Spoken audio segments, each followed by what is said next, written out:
Another trigger is being unhappy with yourself. Remember, I started out with that song and I talked about Lorraine Daigle, the song You Say, Voices in My Head. My problem, not his problem. Well, sometimes your problem becomes my problem. Well, and that's the point of this today. Thanks a lot. Yeah. So, yes, voices in our head, like we're unhappy with ourselves.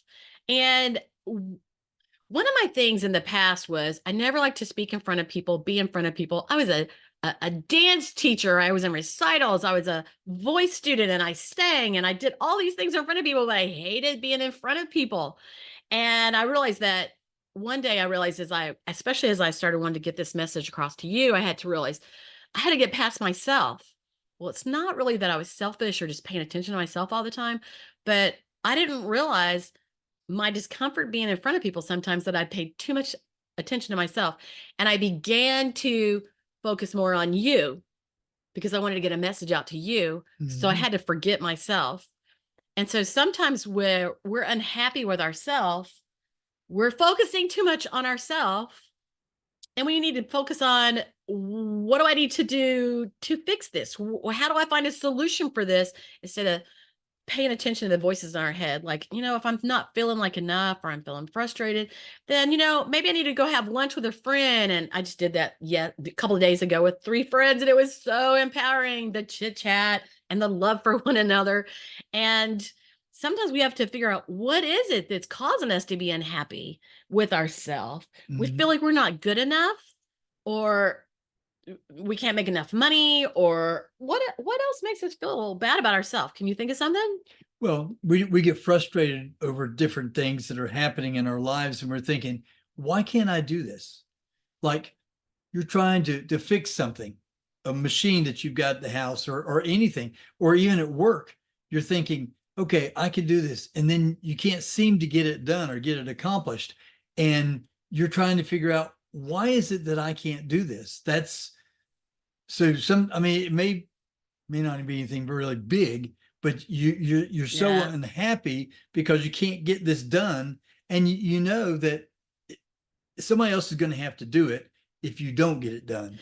And being hard on yourself is not going to get it done. Nope. Being hard on yourself is not going to help anything. Nope. And so, you have to look around and find, what do you need to do to not be so hard on yourself? First of all, you just have to recognize that you're having that problem, right? Right.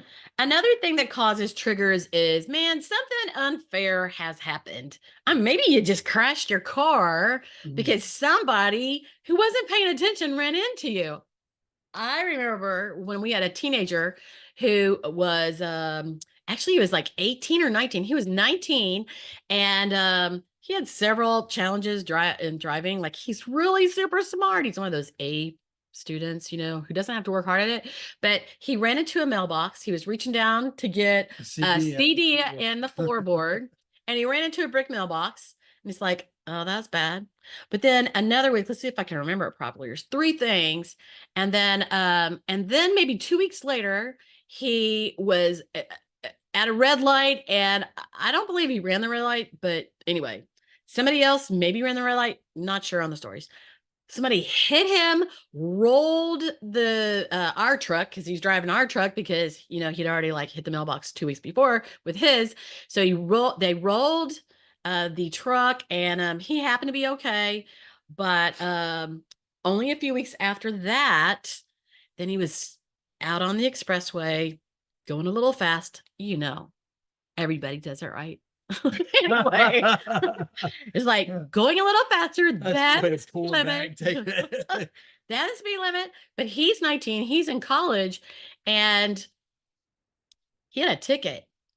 And excessive speeding ticket. Excessive speeding. But guess what? It wasn't any faster than probably you go and I go and you go. Well, I wasn't defending just myself. Saying. But because he was 19, he ended up having his license taken, and that changed the course of his whole life. I'm not going to go there on that, but it changed the course of his life, and it was unfair. How do we deal with things that are unfair? And honestly, for him, he dealt with that well.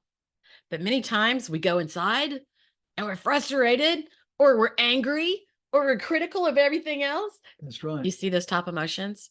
You see those top emotions. Also, something that happens is substance abuse. So triggers substance abuse. You know, you're on drugs and you can't get your drugs. You're drinking the alcohol and you can't take a drink because you're at work, right? Those kind of things also cause triggers in Absolutely. emotions.